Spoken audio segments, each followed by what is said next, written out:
We want to talk about a subject that is maybe a little dangerous, Mashiach ben Yosef.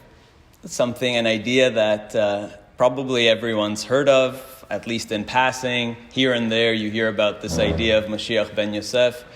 It's something that I think most people have heard, but nobody really knows anything about. Right? What is this Mashiach ben Yosef? Where did this idea come from? Two messiahs, Mashiach ben Yosef, Mashiach ben David. Who is Mashiach ben Yosef? Why is this necessary? And you find that people don't really talk about Mashiach ben Yosef much. Over the past year or so that I've been thinking about doing a class like this, I've been watching a lot of videos about Mashiach ben Yosef, like what's already on the internet. And hardly any, with minor exceptions that I'll get to, almost nobody talks about Mashiach ben Yosef. And they avoid the original sources like the plague. Like they might reference it, but they won't actually go through it line by line. There seems to be this fear of talking about Mashiach ben Yosef. And so it's something that people know very little about. Why is there this? Why do people avoid talking about Mashiach ben Yosef? Any ideas? Yeah, so the idea of a dying Messiah is very problematic because when you think about that, if you look at the early sources, superficially, it seems to sound very Christian. That there's this Mashiach that comes, he's supposed to die apparently, and that's supposed to somehow usher in the messianic age. It sounds a little dangerous for a Jewish audience because wait a second, what do you mean? A Mashiach that's supposed to come and he's supposed to die and then maybe even get resurrected? If you look at the Talmud in Masechet Sukkah that talks about it, seems to imply something about a resurrection over there. That doesn't sound very Jewish. That sounds like something from the New Testament, not the Talmud, right? So it's a very difficult subject, and I think that's why the vast majority of rabbis, and in the Orthodox world in particular, people just don't want to touch it. They don't want to go there because the implications might be very frightening. And the truth is that Christian missionaries and Messianic Jews use this all the time. They will quote that Talmud. It's the one place in the Talmud that Mashiach ben Yosef is mentioned. They'll quote it, and they'll quote maybe some other early Midrashim that have similar passages. They'll say, look, you see, Jesus is the Messiah, right? So the truth is that that's not the case, and we'll see why that's completely wrong. And we'll have to even discuss if Mashiach ben Yosef is supposed to die or not. That's important to address. That's why nobody really talks about it, because there's a fear of adding fuel to the fire of Christian missionaries, and a lot of people don't know how to answer. How do we actually understand that Gemara? How do we understand those Midrashim? Who is Mashiach ben Yosef? So the point is to explain this in depth.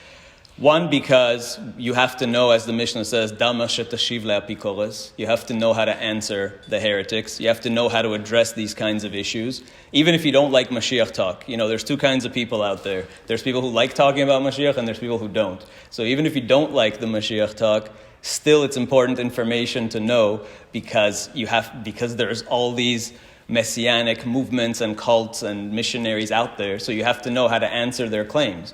So if a missionary comes to your door and says, oh, but look, the Talmud says, so what are you going to say to that person? So it's important to know this information regardless. That's point number one. Point number two, it's important to know this also because there's so much actually about Mashiach ben Yosef all over Jewish literature. It's like once you understand it, it's everywhere and it's unavoidable. And plus, with everything that's going on in the world today, there is this renewed messianic fervor, and we believe that we are in Ikvot Mashiach, we're in the footsteps of the Messiah, and people are awaiting Mashiach any day, imminently. And so it's important to know, what should we expect?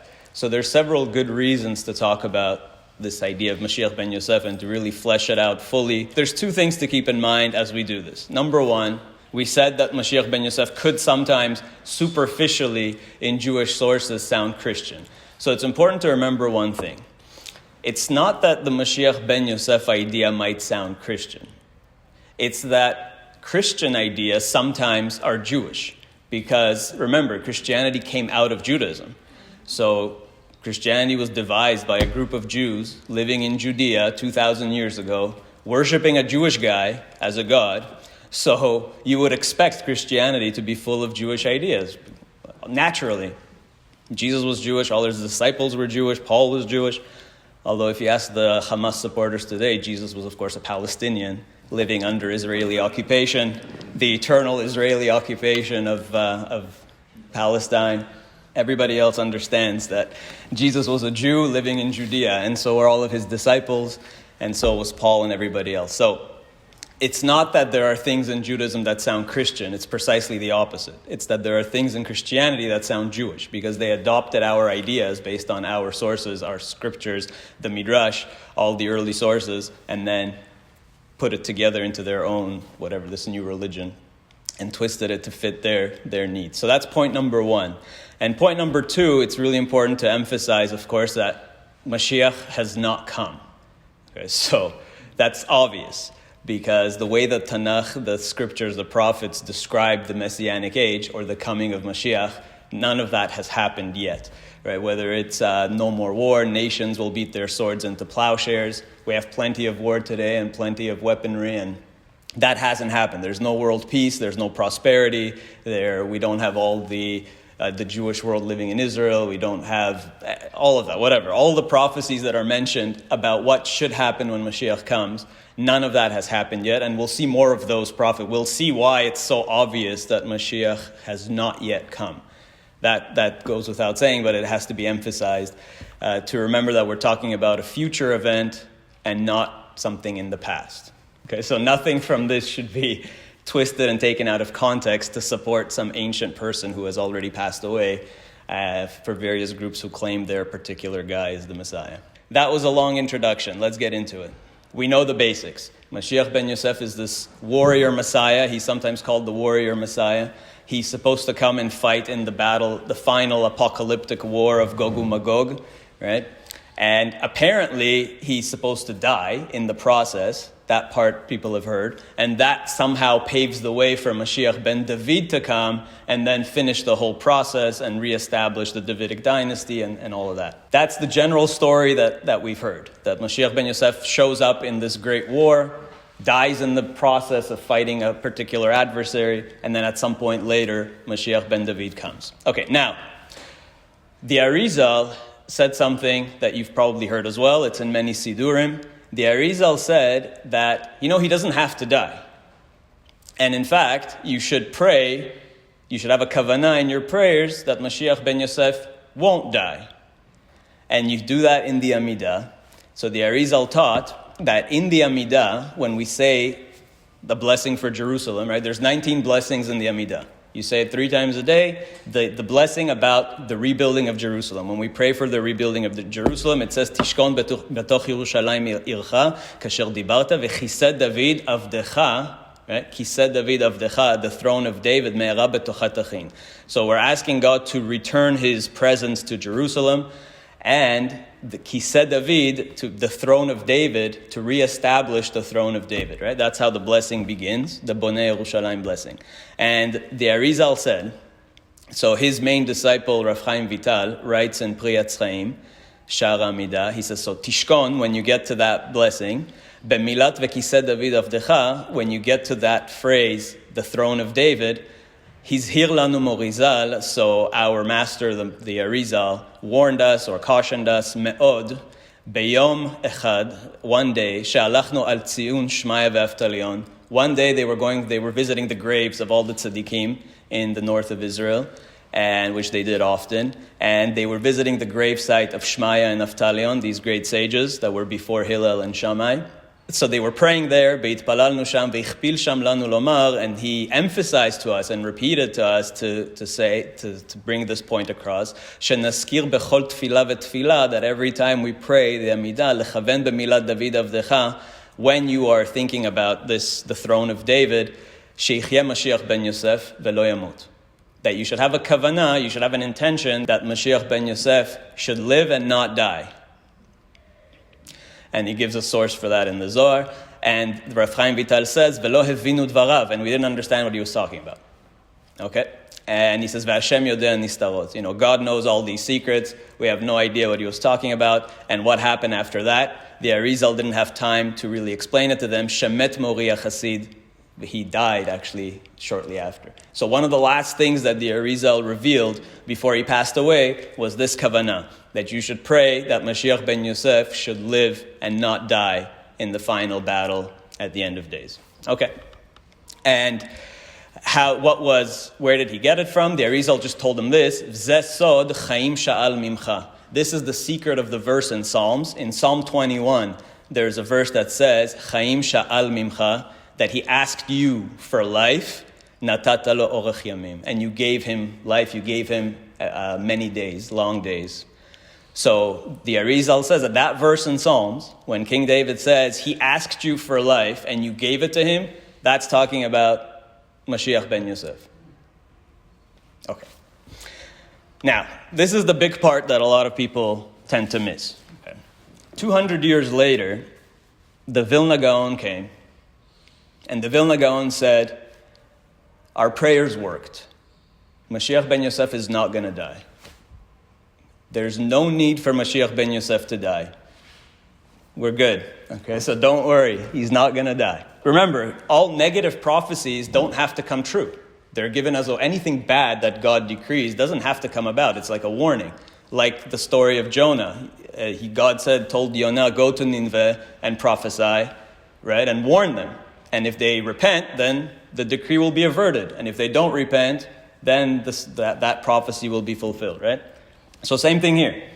So he's saying negative decrees don't have to be fulfilled. So Mashiach ben Yosef didn't have to die. That was just like the worst case scenario.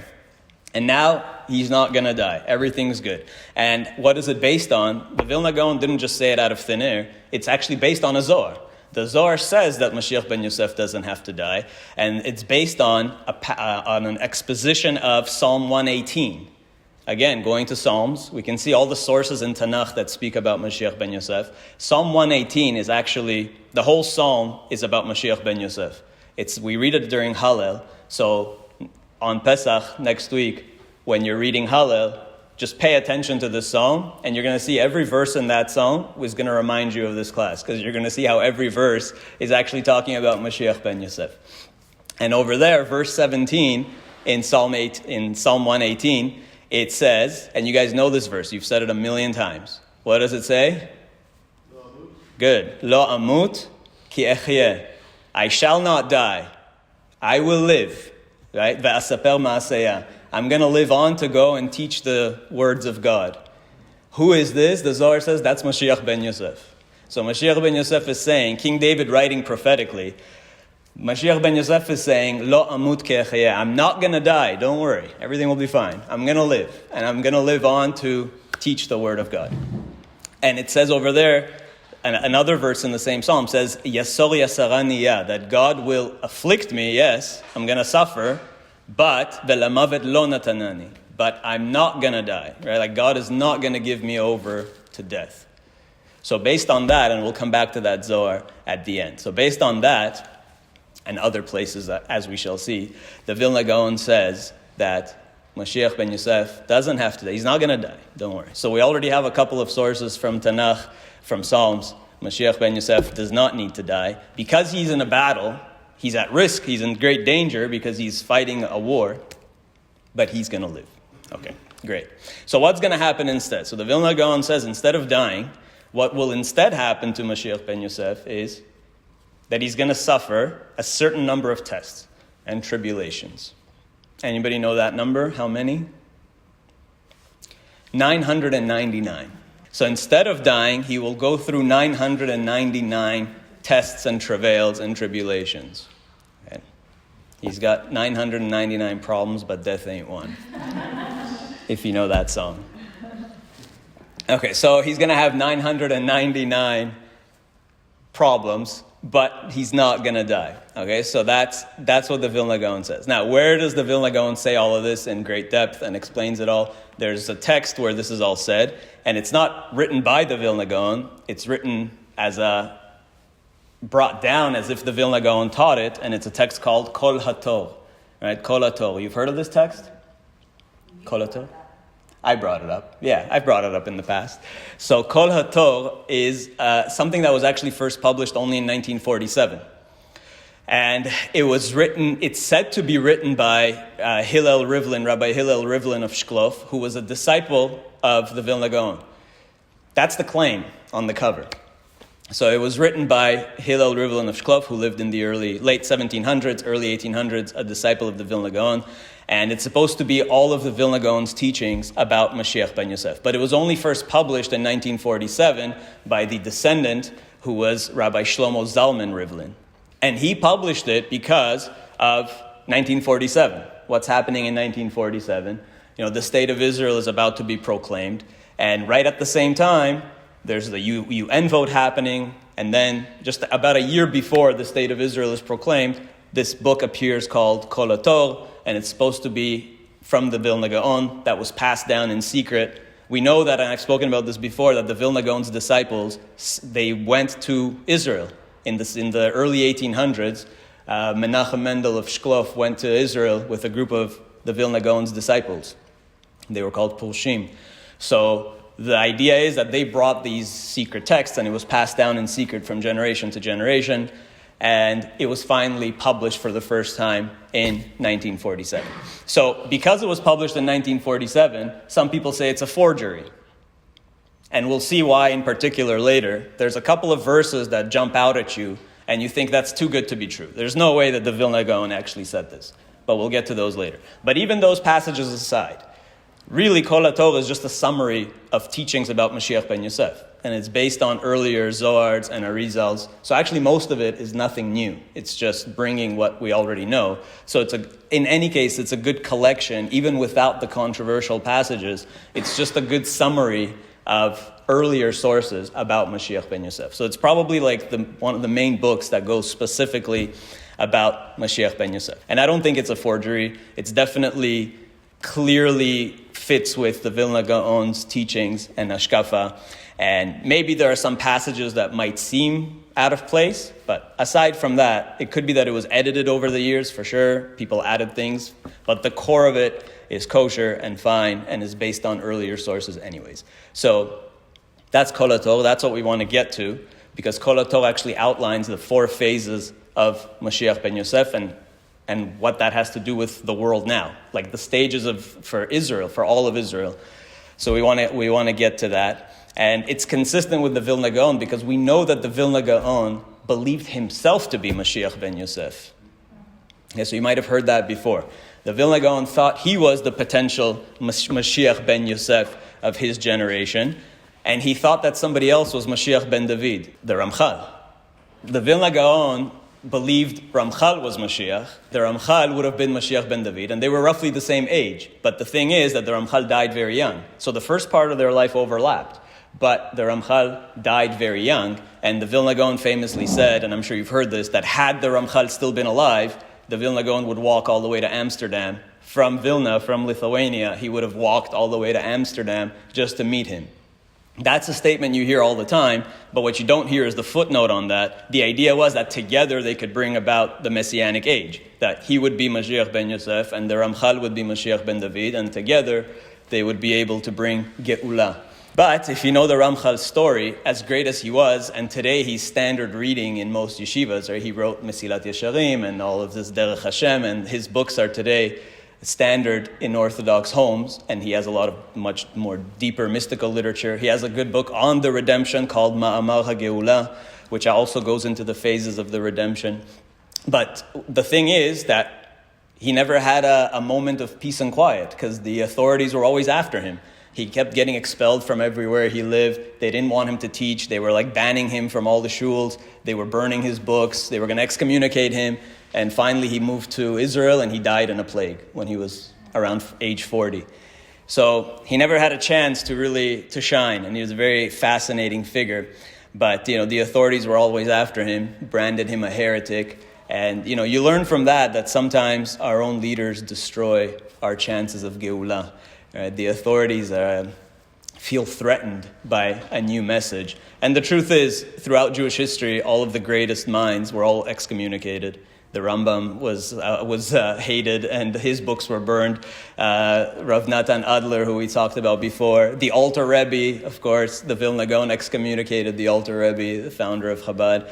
And even going back to the Talmudic times, right? Rabbi Eliezer Gadol, who was the greatest, Rabbi Eliezer ben Hurkanus, the greatest of the sages, even he was excommunicated. So, there is this a trend that the great minds are always excommunicated because people don't understand them. Ultimately, the majority and the people on top, the authority figures, feel threatened by new ideas. There's somebody recently shared with me a quote by George Bernard Shaw, who said, "Every great truth began as a blasphemy." So I thought I liked that. It's quite right. So, and Mashiach is the same kind of person. We have to remember that Mashiach is somebody he's not the same old. He's not the establishment. He needs to transform the world. He needs to improve the existing situation. The establishment's job is always to maintain the status quo. That's why they are there, to maintain things as they are, right? That's why they get paid the big bucks, right? Keep things as is. But Mashiach is not about the status quo. Mashiach is about bringing the world to a new era, bringing Judaism to a new era.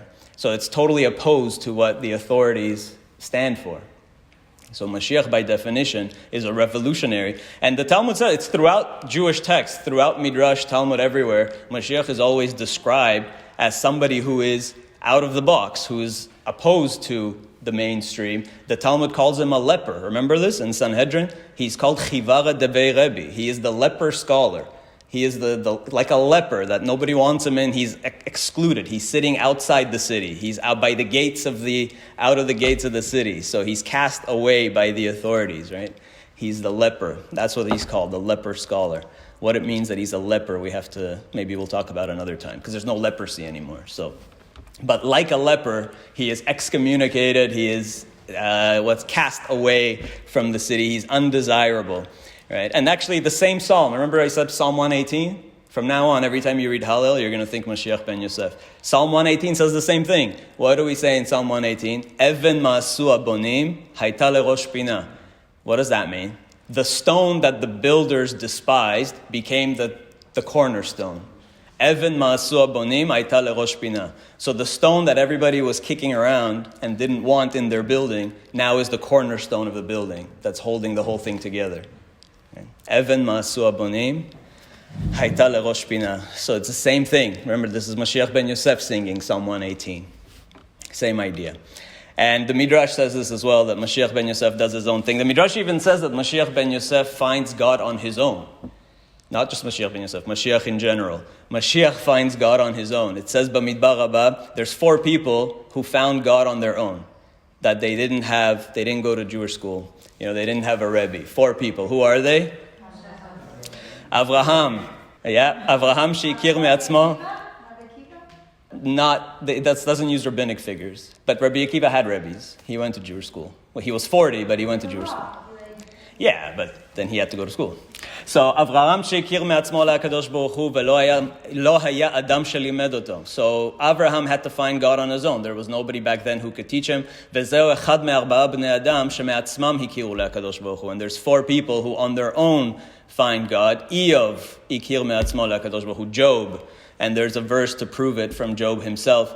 And who else after Job? No, Chizkiyahu, King Hezekiah, Melech Yehuda, Af'u me'atzmo ikir le'kadosh baruch hu. We know that when Hezekiah was born, Judah was in a state of a lot of idolatry and there wasn't much Torah going around. So Hezekiah also found God on his own. And the last one is Umelech HaMashiach me'atzmo ikir le'kadosh baruch hu. And Mashiach also finds God on his own. And based on that, the Megaleh Mukot says, he cites this exact Midrash. Ita b'Midrash Rabbah, Parashat Naso, Arba'a b'nei Adam lo haya lahem Rav, shelimdu me'atzman. These 4 people didn't have a Rebbe. They didn't have a Rav. They learn on their own. Avram ve'Iyov ve'Chizkiyahu Mashiach. Right? So he's a free spirit, Mashiach. He's a lone warrior. He has no Rebbe, he has no affiliation, he has no institution. He's not Chabad, he's not Breslev, he's not Litvish or Hasidic, or he has no affiliation.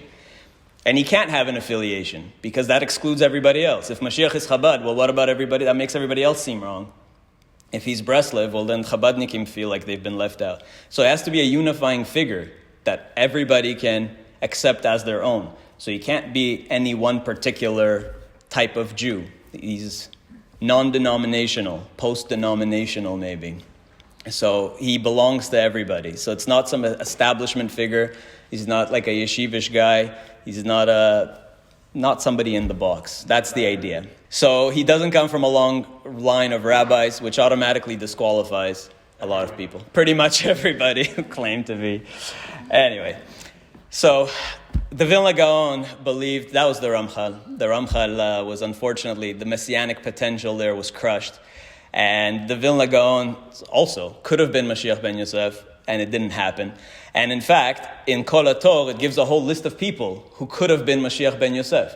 The Arizal spoke of himself as a potential Mashiach ben Yosef, and Rav Chaim Vital as Mashiach ben David. And Kol Hator gives a long list of people who were the Mashiach ben Yosef of their generation, including Bar Kochva. You know, Bar Kochva, that Rabbi Akiva declared him to be the Messiah. Was Rabbi Akiva wrong? Certainly not. If Rabbi Akiva said that he's the Messiah, that means he really had the potential to be the Messiah, right? But if you remember the story, what it says in the Yerushalmi, Tane Rabbi Shimon ben Yochai, Rashbi used to always say, Akiva Rabbi Aya Doresh, Rabbi Akiva, my Rabbi Akiva used to always say, Drach Kochav mi Yaakov, Drach Koziba mi Yaakov. When the Torah speaks of the Star of Jacob, that's Bar Kochva. Rabbi Akiva Kadava Chame Bar Koziva Ava Omer, Dinhu Malkam Shicha. Every time Rabbi Akiva would see Bar Koziva, he would say, he's the Messiah, guys. This is him. This is the guy you've been waiting for. And what did the others tell him? Amar lo Rabbi Yochanan ben Torta Akiva. So Rabbi Yochanan ben Torta told him, Ya'alu asabim belechayecha ve'adayin ben David lo yavo. Like, even when grass will grow out of your cheeks, still Mashiach won't come. Right? Stop giving everybody false hope. Right?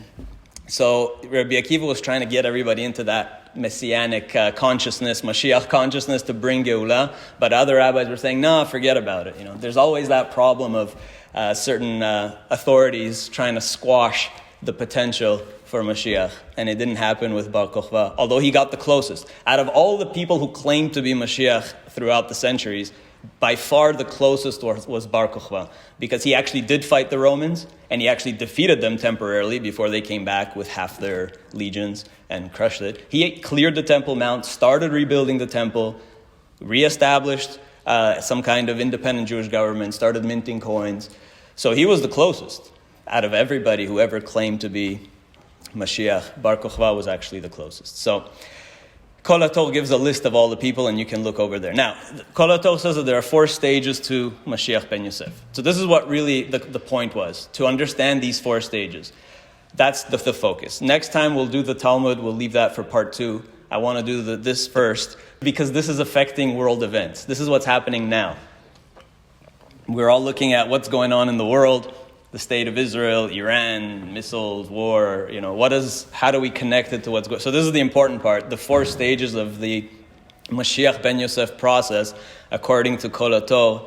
That's really what we want to focus on. And it's all based on one chapter in Tanakh. So Kol Hator is going to tell you, this is another chapter that's all about Mashiach ben Yosef. And Kol Hator says from that one chapter, you can figure out the whole Mashiach ben Yosef process, and it's 4 stages. What is that chapter? So you would think that was a trick question. You would think it's Zechariah chapter 12, Zechariah 12. That's the one that people always point to as saying that's the source of Mashiach ben Yosef, because it seems to be talking about somebody dying and the people mourning. And the Talmud uses Zechariah 12 as the source for Mashiach ben Yosef, but actually it's not that. Kol Hator says it's not Zechariah, it's actually in Yirmiyahu.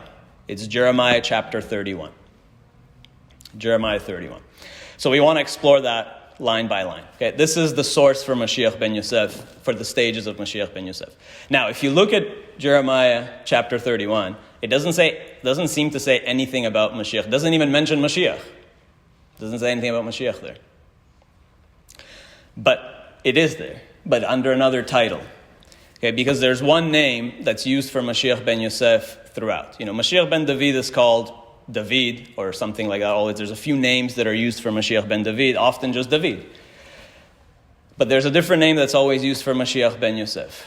Okay, it's pretty much everywhere. It's always the same name throughout Midrash, throughout the Tanakh, and you'll see it in the Zohar. There's one name that's used for Mashiach ben Yosef. What is that name? Yeah, good. By sheer coincidence, it happens to be Ephraim. Okay, nothing to do with me. It's just a coincidence, just a messenger. But just reading the sources, don't get any ideas. But Mashiach ben Yosef is called always Ephraim. Now, why is that? Why is he called Ephraim? Yeah, because literally in the Tanakh, in the Torah, in the Chumash, who is the son of Yosef? Is Ephraim. Ephraim is literally ben Yosef in the Chumash. Now, Yosef had two kids. Yosef had Menashe, who was the older one, and Ephraim was the younger one. So why isn't Mashiach ben Yosef called Menashe? Why not call him Menashe? Yeah, because Ephraim got the special blessing. Menashe didn't. Right? So if you remember, Yaakov wanted to bless his children. Before he blessed his own children, he blessed his grandsons. And he said, they're going to be like my own children now, equal to my own sons. And then he put his right hand on Ephraim and put his left hand on Menashe, crossed his arms, and blessed Ephraim first. And Yosef said, you're making a mistake. You should put your right hand on Menashe. He's the older one. And Yaakov said, I know who's younger and who's older. Menashe will also be a great nation, and he will also be big and strong and whatever. But the little one will grow bigger. Okay, and his offspring, his fame will fill the nations. So Ephraim got that special blessing. So that's why he's associated with Mashiach ben Yosef. And the truth is that if you look at Ephraim's blessing, none of that was actually fulfilled. So if Yaakov said that Ephraim is supposed to be this great whatever, but did Yaakov's blessing get fulfilled in the Tanakh? Was Ephraim so great in the Tanakh? No. In terms of territory, Menashe had the most territory in Israel. Right? Menashe was the only tribe that had two chunks of land, on the east side and on the west side of the Jordan River. So Menashe had the biggest landmass by far. Ephraim didn't. Same thing with population. If you look at the census in the Torah, the final census in the Torah, Menashe had 52,700 people. Ephraim had only 32,500 people. So it wasn't the biggest in population, wasn't the biggest in landmass. And the kingdom of Ephraim that later formed, the northern kingdom, which was founded by Yerovam, who came from the tribe of Ephraim, he was an idolater. And he was sinful, and he has no share in the world to come, the sages say. And he built these idolatrous temples. So it can't be that Yaakov's blessing was fulfilled in a sinner, in Yerovam, or in the kingdom of Ephraim, which throughout the Tanakh is described negatively. It was entirely wicked, almost entirely wicked for its whole history, and then got destroyed and exiled. And we talked about the lost tribes before, and Ephraim was quashed and basically disappeared from history, from existence. So can't be that Yaakov's blessing was fulfilled in that. That wasn't Yaakov's blessing. And that's why the mystical sources say Yaakov wasn't talking about that. He was talking about Mashiach ben Yosef. So the origin of Mashiach ben Yosef in the Chumash is Ephraim, the blessing that he received. Christians know this too. They say, why did Yaakov cross his hands? He was making a cross on Ephraim, right? So it's cute, but that's not the reason. Kol Hator will tell us the reason why he had to put his right hand. Who cares which hand goes on who? Like, the left hand doesn't have blessing? Like, what does it matter? Like, what's the point? So Kol Hator will tell us why the right hand had to be on Ephraim, right? Nothing to do with the cross. But Christians see crosses everywhere, right? If all you have is a hammer, everything looks like, okay. So Yaakov's blessing was not fulfilled in the Tanakh, and the idea is the mystical sources say that blessing was really about Mashiach ben Yosef, because Ephraim is literally the son of Yosef. Okay. And we talked about last time how there's a parallel Midrash that as Yosef is being sold, God is creating the light of Mashiach. I won't go back to that. That was at the end of last class. So at that same time, with the sale of Yosef, is when the light of specifically Mashiach ben Yosef is forged. Now, Yaakov said, "Hakaton yigdal mimenu." The little one will grow. There's a gzera shava there. You remember what a gzera shava is? When you have two of the same word in two different contexts, they're connected somehow. So there's another messianic prophecy in Isaiah, that uses that same term. What did Yeshayahu say? Chapter 60. Hakaton yela aleph, that same word, hakaton, the little one. The little one shall be 1,000. And then the words that are very famous, Ani Hashem be'ita achishena. God says, when the messianic age begins, when it's time for Ikvot HaMashiach, for the footsteps of the Messiah, achishena, I will speed things up. I will make things go very fast. So the sages debate that. What does that mean, be'ita achishena? Is Mashiach going to come be'ita in the right time, or achishena ahead of time, that God will speed it up? But the beginning of the verse, it says, Hakatoni ele aleph, the little one shall become 1,000. So that's one of the sources, and we'll see a few more, of this idea of 999 travails on Mashiach ben Yosef. That instead of dying, he gets 999 punishments. What is that? How do we get there? The little one becomes 1,000. The little one is literally aleph, one, the one. The one to become 1,000 means, what's the process there? There's 999 steps in between, right?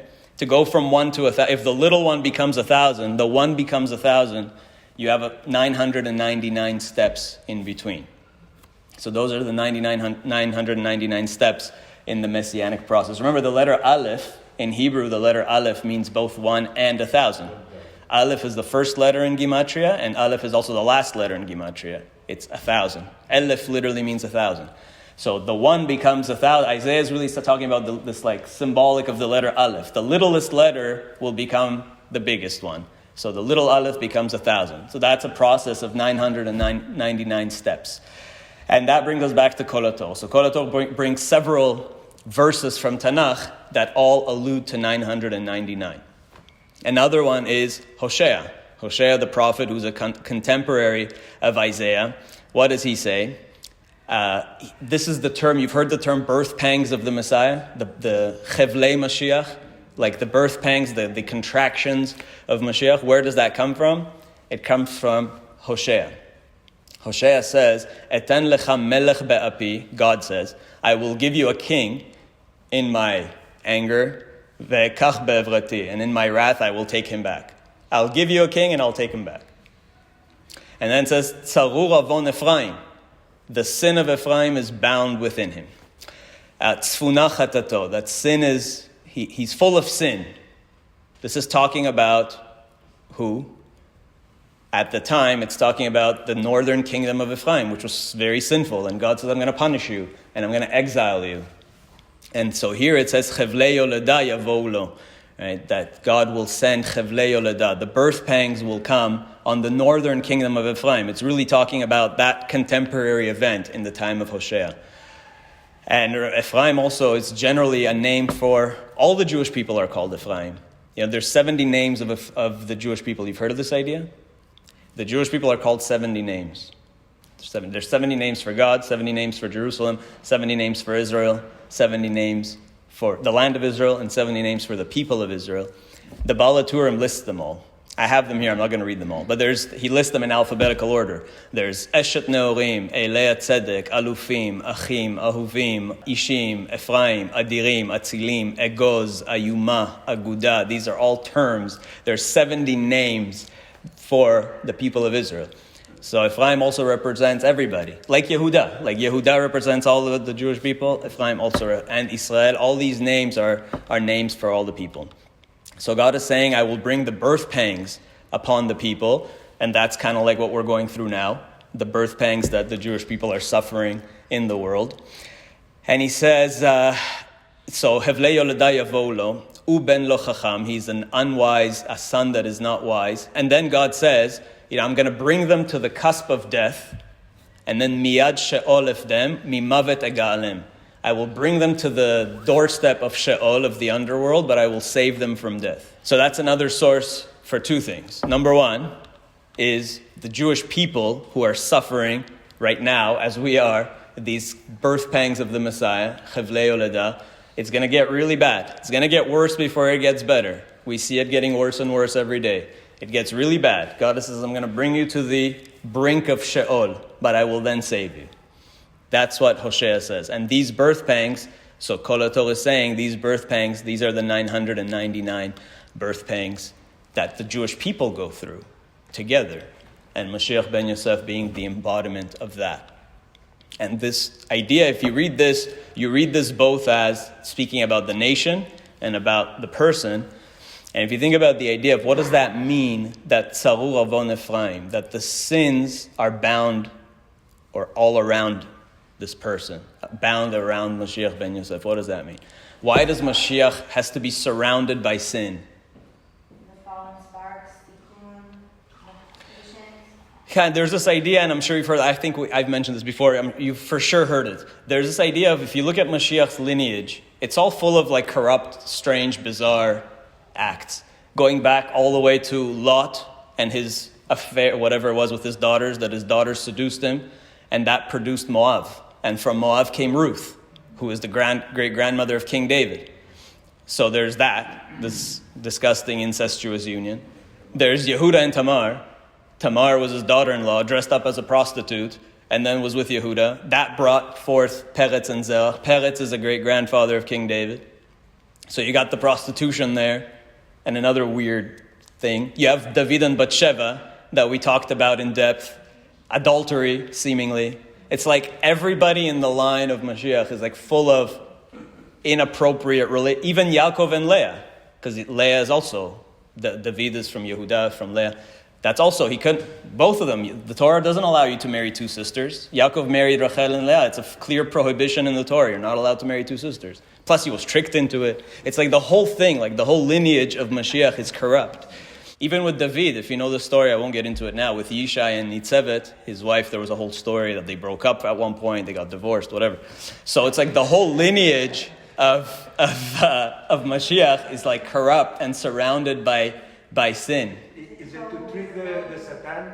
Yes, good. So there's this idea that God created, as we said before many times, that God creates borei ra, that God is also in charge of the evil. He created the sitra achra. God created the realm of whatever you want to call it, the negative angels. There's good angels, there's the positive angels that bring goodness into the world, and to balance them out, to maintain the balance in the cosmos, to maintain free will, you have to have the negative angels, whose job is to ruin everything, right? So you have the good and the bad. There's the sitra achra, the realm of evil, the left side, and we'll talk more about that, the left side. Say Mashiach ben David is from the right side, and Mashiach ben Yosef is from the left side, from that same sitra achra.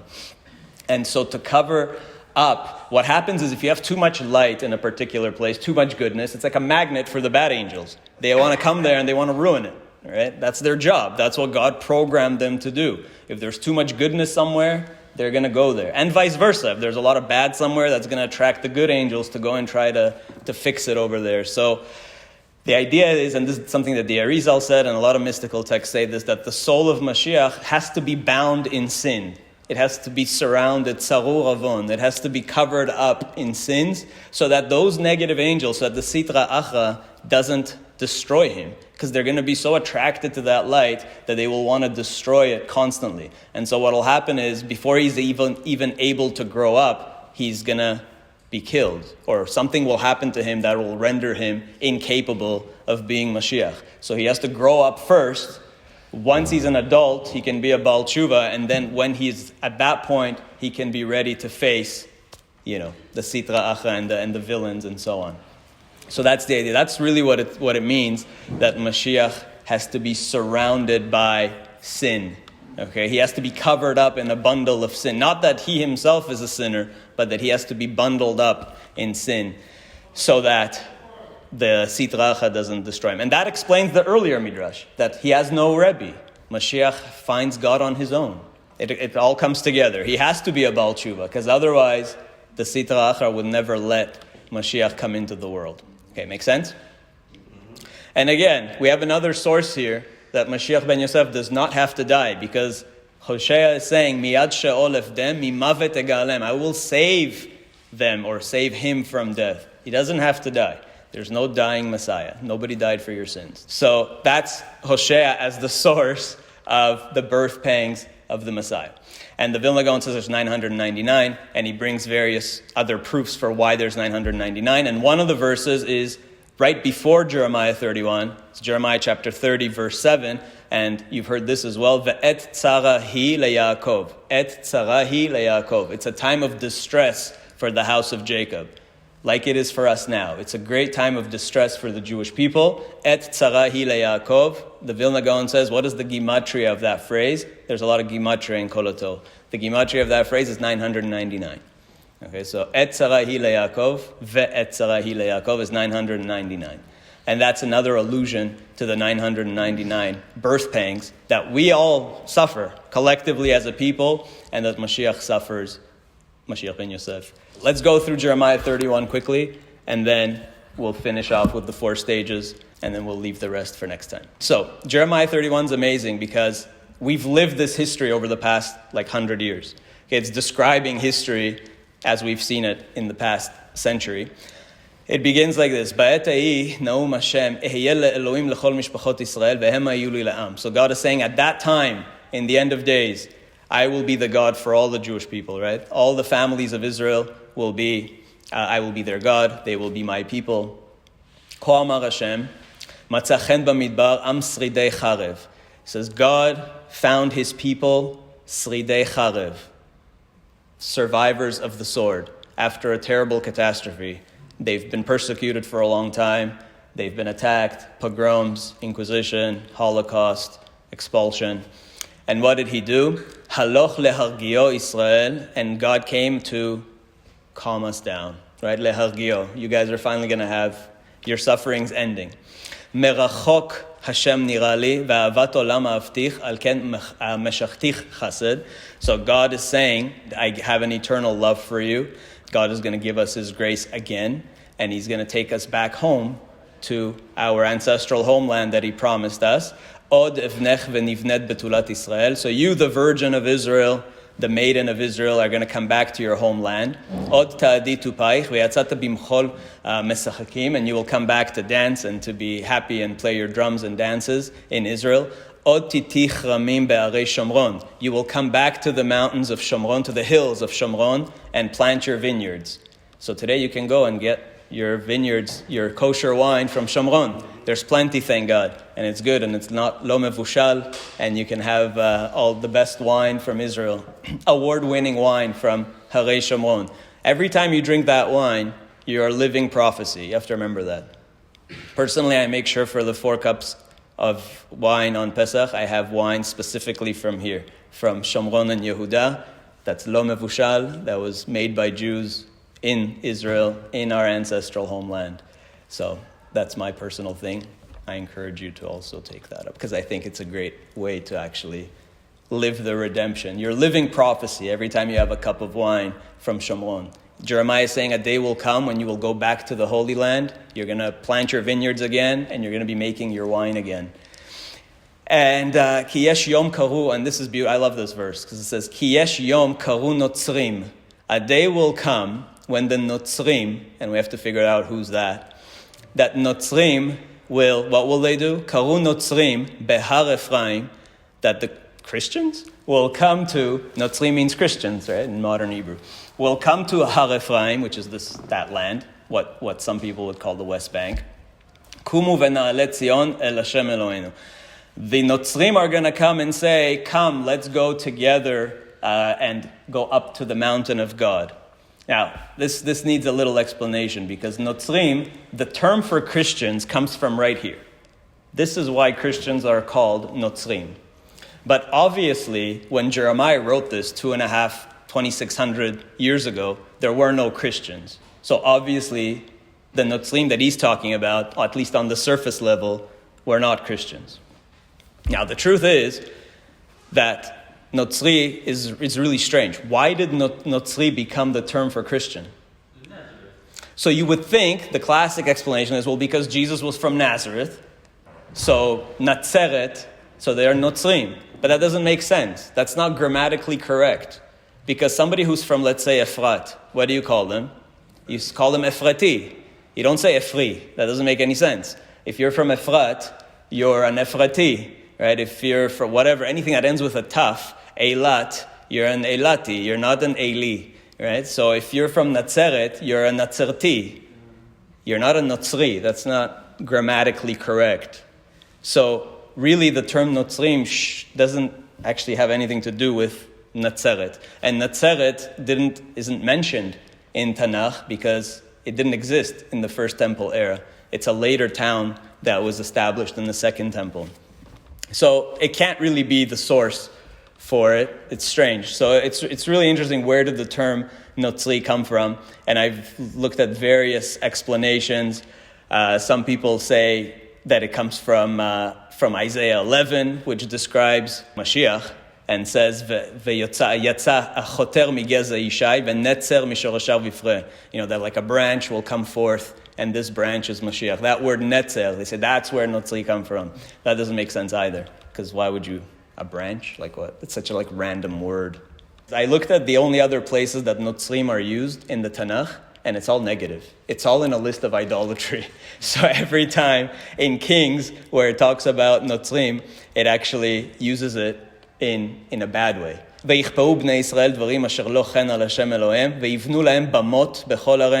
all kinds of idolatrous sacrificial altars. Mimigdal Notzrim adir miftzal. So it's like from A to Z, they did all the sins. Mimigdal Notzrim adir miftzal. They built all these idolatrous altars. So the word Notzrim is almost associated with idolaters. But in another place in Jeremiah, he uses Notzrim as people who are coming from far away. He says, "Askiru lagoim, hine hashmiu al Yerushalayim, Notzrim ba'im me'eretz hamerchak." That these Notzrim are coming from a very far away place. So Jeremiah is saying that the Notzrim are these people who come from far away. So let's say that Jeremiah prophetically understood that Notzrim would refer to Christians one day. Whether he knew it or not doesn't matter. Today, Notzrim means Christians. Right? So if you read this verse that we were saying here in Jeremiah 31, Ki yesh yom karu Notzrim be'ar Ephraim. A day will come when the Notzrim, when the Christians will come to Har Ephraim and will go together with the Jews up to the mountain of God. I think that's actually something that we see in the world today as well, because who are the biggest supporters of the state of Israel and the Jewish people today? The huge support coming from Christians, from evangelical Christians. Yes, they might have ulterior motives, some of them, but not necessarily. Some of them see it as they need to help us because that's the only way Jesus will come back. But not necessarily. Some do it mamash out of they have a love for the Jewish people, and it's not necessarily. I don't think it's sinister. I think it's actually, from their perspective, it's not sinister at all, because they think that Jesus will come back, everybody will be happy, right? So the point is that everybody's trying to bring Mashiach. Everybody's got to have their own guy, but eventually the real guy will come. And then everybody will say, oh, that's the guy. Okay, we thought it was this guy. But it doesn't really matter because everybody's fine. That's what the Rambam said. If you remember what the Rambam said about the Christians and the Muslims, these guys are expecting the Mahdi. These guys are expecting Jesus. And then it's going to be some Shlomo. And then they're going to say, oh, so, okay, I'm sorry. But whatever it is. The Rambam says they're going to be happy that Mashiach comes. And the fact that it's not who they expected won't matter. Because everybody wants Mashiach. That's the guy they're expecting. Or they'll say that he... He's just here again. Yeah, okay. Right. Whatever it is, everybody's going to be happy when he comes, so it doesn't matter. So I think this is a beautiful prophecy, because especially since October 7, you see a lot of Christian volunteer groups went to Israel to help out in the farms. You probably saw the cowboys that went to help in the Israeli farms. And I've seen a lot. There's so much Christian support for Israel. It's really amazing. So you think this is actually referring to Christians? Yeah, I think so. Because again, everything in Tanakh, it's not stum that it's just there. The fact that word is there, and it's a very rare word, it only appears a few times in the whole Tanakh, and that today, for whatever bizarre reason, it means Christian, that has to have meaning. Nothing's coincidental, right? The fact that this means Christian today, that God didn't know that? Of course he knew that. So. No, because they're saying that the Notzrim are going to come from a faraway land, as they are now, and go together to Har Ephraim, and with the Jews say, let's go and ascend to the temple of God and whatever, which we do see that. There is a lot more today, Jewish-Christian unity, interfaith dialogue, and we've spoken about this before, and it's a good thing. That's this whole idea of Yaakov and Esav, that eventually in the end of days, they're going to come back together. The brothers will reunite, and we talked about that before. So I think that is a fulfillment of prophecy too. And ultimately, then they're going to realize, like the Rambam says, that, okay, we had the wrong idea about who Mashiach is. Still Jewish, they're not that wrong. But they have different Jew, okay, but not that Jew. So, but ultimately, I think that this is what it's talking about. All right, let's move on. Jeremiah is describing this time at the end of days, when the Jewish people are back on their land, they finally have some strength, some protection. They can defend themselves for once. The Christians are coming to help them, and everybody ultimately is trying to bring Mashiach. So, good. And then he says, Hineni mavi otam me'eretz tzafon v'kibatztim miyarketei aretz. So God is saying, I will bring the Jews back to their land from the lands of the north, and I will gather them from all the corners of the world, which we've seen. That's happened in the past 70, 80 years, 100 years since the first, aliyot. So that's happened. We're living this now, right? For the first time ever, there are more Jews, for the first time in the past 2,000 years, there are more Jews living in Israel than in any other country in the world. That's an amazing thing. That's prophecy fulfilled. So God says, I'll bring them all. Iver, Piseach, the blind, the lame, Hara Yoledet, the pregnant woman, the one who just gave birth. Everybody is going to come. Yachdav Kal Gadol Yeshuvu Hena. So everybody will come back to their land. And we've seen this exact thing. People who were injured, people who were blind and lame and tortured, who came back to their land. Bivechi Yavo. They're going to come with tears. They're going to come with crying. ובתחנונים הובילם הוליכם אל נחלי מים בדרך ישר. So I'm going to guide them along, the streams of water, and so on and so on. And this is the end of the pasuk here is really important, and this is going to bring our next big discussion, because this might confuse. This is where we go back to the Jewish Christian thing. Okay, so hold on, don't jump to any conclusions. Okay, this is how the verse ends. God is saying, Ki ha'iti le'Israel le'av. Because I am a father to Israel. God is saying, I am a father to all of Israel. And how does the pasuk end? Ve'Ephraim bechorihu. And Mashiach ben Yosef is my firstborn. Okay. So, now, that implies, first of all, two things. Number one, that all of Israel are the children of God.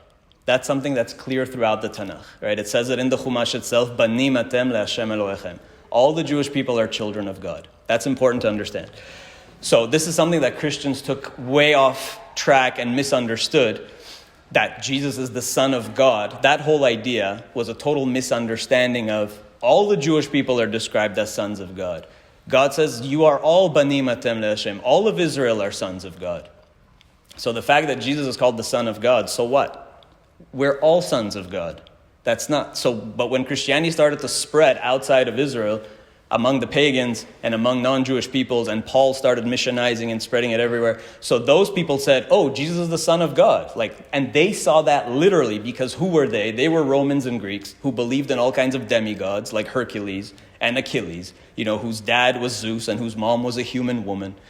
And so they had this notion of demigods. Yeah, okay, Jesus is a demigod. Fine, we get that. His father is God. His mother is a human woman. That's just like Hercules. That's just like Achilles. That's just like all of our heroes. So Jesus is just another one of these heroes.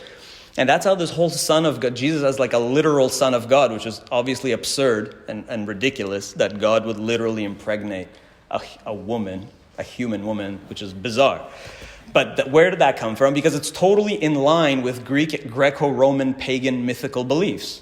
It's no different than any of their other heroes, because Greek mythology is full of demigods, half God, half man. But that's not what the Tanakh is saying. The Tanakh frequently calls all of us children of God, and also other people. Not just Mashiach is called the Son of God. Other people are called the Son of God. For example, King Solomon is called the Son of God. It says in Divrei Yamim, God is telling King David, God is making a promise to King David, saying, Vayomer li, Shlomo bincha, your son Shlomo, remember I said Shlomo? Your son Shlomo bincha, uyivne beiti, he will build my house. Remember, King David wanted to build the temple. God says, no, you're not going to build the temple. He says, your son will build the temple.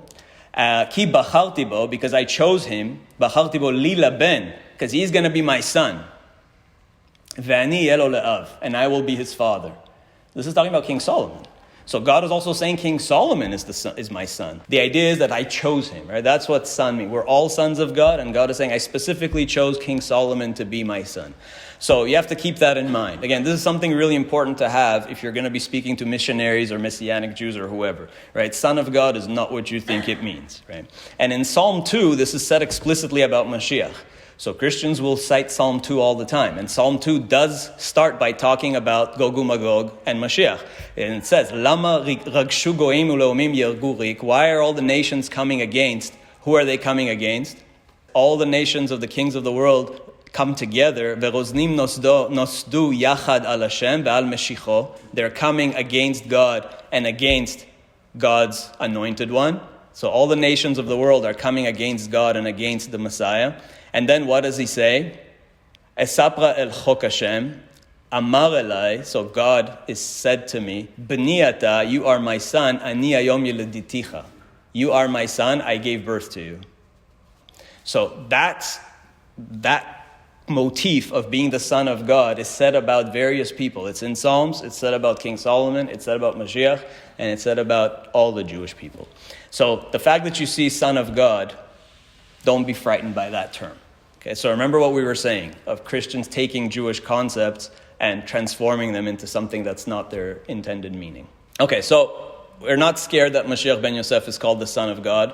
And if a Christian tells you Jesus was the Son of God, you say, so am I. All right, we're all sons of God. Let's finish with Jeremiah. So Jeremiah continues and says, okay, everybody will come back to Israel. V'yesh tikva le'acharitech. Don't worry, there's hope. All hope is not lost. V'shavu banim ligvulam. All the children, ultimately, all of the Jewish people will return to their borders. And then this is the big part that Kol Hator is going to focus on. Shamoa shamati Ephraim mitnoded. I heard Ephraim is all over the place, wandering all over the place, and saying, Yesartani ve'vaser ke'egel lo lumad. The Jewish people are saying, and also Mashiach is saying, that you are chastising me, you are afflicting me like a calf, like an untrained calf. Hashiveni ve'ashuva. Give me the chance to repent, and I will repent. Ki ata Hashem Elohai, because you are Hashem, my God. And then God is saying, and this is the verse that we actually say on Rosh Hashanah, in our Rosh Hashanah prayers. So you've all said this before.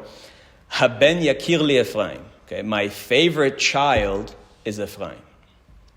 Im yeled sha'ashuim, he's like my delightful child. Ki midei dabri bo, every time I speak of him, zachor eskerenu od, al ken hamu me'ai lo rachem achamenu neum Hashem. So saying every time I speak of him, God gets all soft. God loves the Jewish people. God loves the people of Israel. Every time he thinks about us, he gets all soft. And he says, I will surely have compassion on him in time. And I will receive him back in love. That's what God is saying.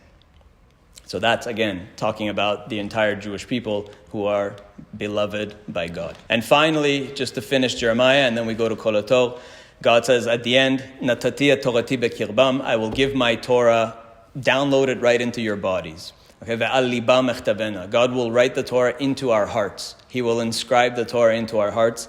Ve'ayiti lahem le'elohim, and I will be to them a God. Ve'hem hayu li la'am, and then we will be God's people forever. Ve'lo yilamdu od ish et re'o ve'ish et achiv le'emor de'u et Hashem. We will no longer have to tell others to know God. We will no longer have to go and do kiruv, because everybody will know God. Ki chulam yadu oti lemiktanam ve'ad gdolam. From the smallest to the largest, everybody will know me. Ki eslach le'avonam u'lechatatam lo eskarod. And I will never think about their sins ever again. So it's going to be a perfect world. And it says, Ina yamim ba'im neum Hashem v'nivnata ha'ir le'Hashem. So the Jerusalem will be rebuilt. Lo yinatesh ve'lo yares od le'olam. And it will never be uprooted again. Wonderful. That's the end of the chapter. So based on that, that's chapter 31, Jeremiah 31. So now Kol Hator takes that, the Vilna Gaon takes that and says there's 4 stages to the whole Mashiach ben Yosef process based on this chapter. And they're called, and he says, this is what they are. Ephraim Bechori, Har Ephraim, Ephraim Mitnoded, Haben Yakir Li Ephraim. Those are the terms from this chapter. Kol ele abchinot hayesodiyot shel Mashiach ben Yosef vektuvim beperek echad. They're all in this one chapter. These are the 4 aspects. And why does it say over there, Ephraim Bechorihu, he is the firstborn? What does that mean? Shehu HaMashiach HaRishon, because he is the one that comes first before Mashiach ben David. That's all it means when he says Bechori, that he is the firstborn, that he is the first Messiah. He comes first before Mashiach ben David. And his task is Kibbutz Galuyot. It's really about this era of Mashiach ben Yosef is about the ingathering of the exiles. So what is the first step? The first step is called Har Ephraim. Bishvil shu ma'aleh et Yisrael et Zion, because he is going to bring the Jewish people back to Israel. Kamur sham karu me'ar Ephraim kumu v'na'alet Zion. As we read in Jeremiah, everybody is going to come and ascend kumu v'na'alet Zion. Let's all go to Zion. Now, this is the key part. This is why some people don't like Kol Hator. At which point is this stage fulfilled? At which point can we say that Kibbutz Galuyot has been accomplished. How many Jews does it take? Do we need all the Jews to be in Israel? Do we need 15 million Jews to be in Israel? What is the threshold? At which point? Yeah. Good. Why would you get 600,000? So 600,000 is the answer, because at Mount Sinai we were 600,000. 600,000 is this important number. Halachically, it's an important number. Our sages often speak about 600,000 as in various halachic applications. When you have 600,000 Jews in one place, that means something. There's a certain power there. They even instituted a bracha. You know, there's a blessing to say when you see 600,000 Jews. You know this blessing? Anybody know what it is? Chacham Razim, right? When you see 600,000 Jews in one place, maybe in a stadium, I don't know if it's really possible to gather so many. Some people say it's not meant to be taken literally. It's just when you see many Jews, like too much to count. So you say, Baruch atah Hashem Eloheinu melech haolam, Chacham Razim, that God knows all the secrets of all the people. And so 600,000 is a really important number. So the Vilna Gaon says, as long as you have a minimum of 600,000 Jews in Israel, that's kibbutz galuyot. You're good. Like that stage is done. You only need 600,000 Jews.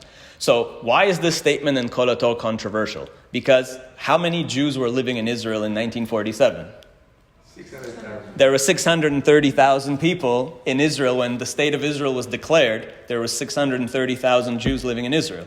So because of that, some people say, for sure this has to be a forgery. There's no way that the Vilna Gaon could foresee that Israel would be established, in 1947, 1948, and at that point there would be this many Jews. That's what some people say. Now, it's not such a stretch to say it, though, because again, the 600,000 number goes all the way back to the Torah. There was 600,000 adults at Sinai, or adult males at Sinai, and that number of 600,000 is found all over Jewish literature, so it's nothing new. So I think it's the other way. It's just an amazing, not coincidence, but an amazing correspondence that dafka when there were 600,000 Jews in Israel, the world was ready and the state of Israel was proclaimed. The anti-Zionist Haredim don't like that. So some of them don't like this Kol Hator as well, because it seems to suggest that the state of Israel has some kind of divine power or whatever, that it had the grace of God, which to me, is pretty obvious, because the whole establishment of the state of Israel was so full of miracles that to say that God didn't have a hand to play in this is, I think, absurd. And that's why the Tileomi community, the religious Zionist community, is very much into this, because they say the state of Israel is Reshit Tzmichat Geulatenu, the first steps of the redemption. So Kol Hator seems to imply that as well, that the state of Israel is already is certainly not the perfect thing, and it's not what we want. It's not the divine kingdom we need, but it's what we have, and it's a step in the right direction, hopefully. That's what we want it to be anyways.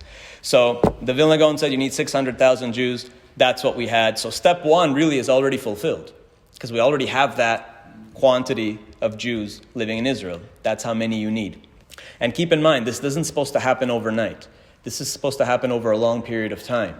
The Torah itself says that. In Shmot, it says, God says, when I bring you to Israel, V'shalachti et hatzira lefanecha, I'm going to send this like wasp, whatever that means, in front of you, this swarm, V'girsha et hachivi et haknani et hachiti milfanecha, and it will push away the Canaanite inhabitants. Lo egarshenu mipanecha b'shana achat. It's not going to happen in 1 year or at one time. God says, I'm going to do it very slowly, because you can't do it all at once. Penti hiya shmama ve'rava alecha chayat hasadeh. The land can't handle that. You can't do it all at once to bring a massive millions of people. Me'at egarshenu mipanecha ad asher tifre v'nachalta et haaretz. Slowly, you're going to inherit your land. It's not going to happen overnight. The infrastructure isn't there. Imagine 15 million Jews go to Israel now. You can't. There's no infrastructure for that. Where are you going to, there's no electrical supply, water, plumbing, housing. It's not possible. So it has to be done slowly. You have to do the immigration step by step, right? Me'at. That's straight from the Torah. God says, don't think that this is going to happen overnight. This is a long process over many years. So that's stage one. Okay, stage two. Ephraim mitnoded. Bishvil sheMashiach ben Yosef ein lo manoach. So mitnoded means wandering. Stage two is when the Jewish people are not fully secure yet and wandering all over the place. But in Israel, Israel is not fully secure yet. And also, Mashiach is not settled in Israel yet. He's all over the place. Mitnoded mitzafon ledarom u'midarom letzafon. He's coming from the north to the south and from the south to the north. moving back and forth. Sha'alav ne'emar, and this is the secret of the verse in Song of Songs, in Shir HaShirim, Uri tzafon uboi teiman. Come from the north, wake up in the north and come south. And he actually says, Roshei HaTevot, the acronym Uri tzafon uboi teiman, Gimatria Mashiach ben Yosef. It's 566. That's a secret allusion to Mashiach ben Yosef, who's traveling all over the place. So usually tzafon means, we say also Gog uMagog comes from the tzafon. So there's this idea of Mashiach coming from Edom. It says in Isaiah chapter 63, Mize ba me Edom chamutz begadim mi botzra, that it's like Mashiach is coming from Edom with bloodied garments. This is Mashiach ben Yosef, the warrior Messiah with bloodied garments coming from Edom. So either it means that Mashiach is coming from somewhere else to Israel, or it means in Israel, from the north to the south. I don't know. The way I see it is, maybe it's like an IDF soldier who's going from Gaza to Lebanon, from Lebanon to Gaza, mitzafon ledarom, midarom letzafon. I think that's one way of interpreting this, right? Somebody who's in Israel right now, who has to fight on the southern front, on the northern front, and is going back and forth between the two. Can it be all the Tzahal throughout the years? Could be. Like, you mean like not one person? Yeah, like corporate entity. So that's a popular idea. That is Mashiach ben Yosef one person, or is it a group of people? Is it an event? Is it that there are different ideas. A lot of people like that approach. That Mashiach ben Yosef is not a person, but it's an era, or an event, or a group. I think it's possible. The pshat is that it seems to be talking about a person, but you could certainly understand it as happening to the whole people. Okay, so there's this 999th birth pangs. Kol Hator says this is when it's happening. Okay, the birth pangs are happening specifically at this time. 999, does that mean 999 days? Maybe. That might be it, or 999 specific events. But this is the time, this period of restlessness, of mitnoded, of going from place to place, of being unsettled and being threatened and suffering the travails. This seems like we're in that period now. And stage 3, Haben yakir li Ephraim, b'chinat midat hachesed, ki Ephraim atzmo misitra dismola. So this is where he explains that Mashiach ben Yosef comes from that left side. Mashiach ben Yosef comes from the side of the Sitra Achra, which is Din, Midat Din, right, on the Sfirot. So King David, Mashiach ben David comes from the right side, from Chesed, and Mashiach ben Yosef comes from the left side. And this is really interesting because the idea of the left side, and how does that have to do with Mashiach ben Yosef being able to defeat evil? This is stage 4. So stage 3 is when the suffering ends, and now we're ready to enter stage 4. There's like this calm before the storm. And finally, stage 4, and we're done with this, is the final war of Gog uMagog, okay, which is the person who is the adversary of Mashiach ben Yosef. Anybody know what he's called? Armilus, right? He's called Armilus, which probably comes from the Roman founder Romulus. Some people say it comes from Heraclius, who was one of the Byzantine emperors. But it sounds like, like Romulus. So Armilus is always called, the enemy of Mashiach ben Yosef is always called Armilus. He's the one that potentially might kill him or whatever, but he doesn't die. So, and the Vilna Gaon says, Ephraim milchamato be'Armilus, uvechen bechushbana Armilus. So he's saying, if you do the gematria of Ephraim, Aleph, Pei, Reish, Yud, Mem, it's 331, same as the gematria of Armilus. Aleph, Reish, Mem, Lamed, Samech. Because they're both 331, because this one is supposed to neutralize this one. Just like we said before that gematria of Mashiach is gematria of Nachash, 358, they're supposed to neutralize each other. And Mashiach ben Yosef is able to do that because he comes from that same left side of Gvura. And this explains a verse in the song of Dvorah in Judges. Maybe you've seen this verse and maybe you thought, what does this mean? There's a strange set of words in the song of Dvorah where she says, Mini Ephraim shorsham be'Amalek. It was strange, saying that Ephraim's root is in Amalek, which sounds bizarre. What does that mean? Amalek is this enemy of the Jewish people. Why does it say shorsham be'Amalek? Their root, like some people read that as they're supposed to uproot Amalek. Ephraim is supposed to uproot Amalek. But the pshat is that it's almost like Ephraim's root is in Amalek. So the mystical sources say the reason for that is because they come from the same side. And that's why he if Mashiach ben Yosef has the ability to destroy Amalek and Narmilus. Yeah, and that's why mathematically they're the same. This number 331. And that number 3331 you find all over the place. And I'll skip that. There's a whole list of 331s, and you can look out for them. But we're running out of time, so I'll skip it. What's that? What's the most impressive in your mind? Of the 331? If you do the Milui of Kiseh David, it's 331 also, which I think is cool. Also with Haman. Haman was the epitome of Amalek, right? And you know how Haman... The holiday is called Purim. Why is it called Purim? Because Haman threw lots. Okay, great. So we call it what? Because he threw some dice? Like what's the big deal? So the Midrash says, he threw dice. And what did he see when he threw the dice? Right. He saw 133. So he said, great, that's a good sign. He threw 3 dice. He got a 1, a 3, and a 3. He thought that's fantastic. Why did he think that was good? Because 133 is Agag. And he is Haman HaAgagi. He comes from, the king of the Amalekites was Agag.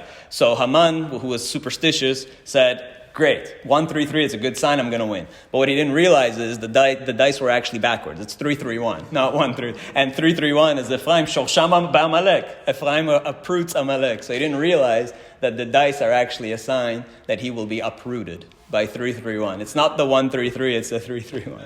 The other side of the coin is that if you flip the dice, you notice? Right, it's David, yeah. It's 446, right, which is David. Daled Vav Daled. If you flip on the other side of the dice, it's 446, exactly. Exactly. That's right.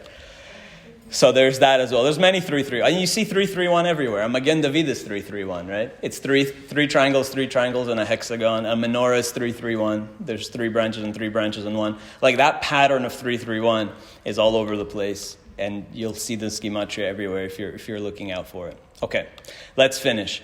So this idea of Mashiach coming from the left is based on that same verse in the Zohar, Raya Mehemna. I'm not going to go through it, but it says the same thing, that Ephraim comes, here it actually says Mashiach ben Ephraim comes from the left side, Mashiach ben David comes from the right side. And when we say in that same Psalm 118, you see we keep going back to Psalm 118. One of the verses in Psalm 118 is, we say, Yamin Hashem Osechayil, right? The right hand of God is victorious. Yamin Hashem Romema, Yamin Hashem Osechayil. So 3 times you say the right hand of God in that psalm. What are these things? Vetlat mismola itkashrun kechada di inun bina gvura hod. So the Zohar is saying the 3 right hands correspond to the 3 left hands of Mashiach ben Yosef, which is the 3 sfirot of bina, gvura, and hod. And King David wrote the psalm. It says, Al Gimel Yaminin de Mashiach ben David. So Mashiach ben David will represent the 3 right hands. Lekabel Gimel Smolin de Achid Behon Mashiach ben Ephraim. That Mashiach ben Ephraim or Mashiach ben Yosef is the left 3 hands. Mashiach ben David is the right 3 hands.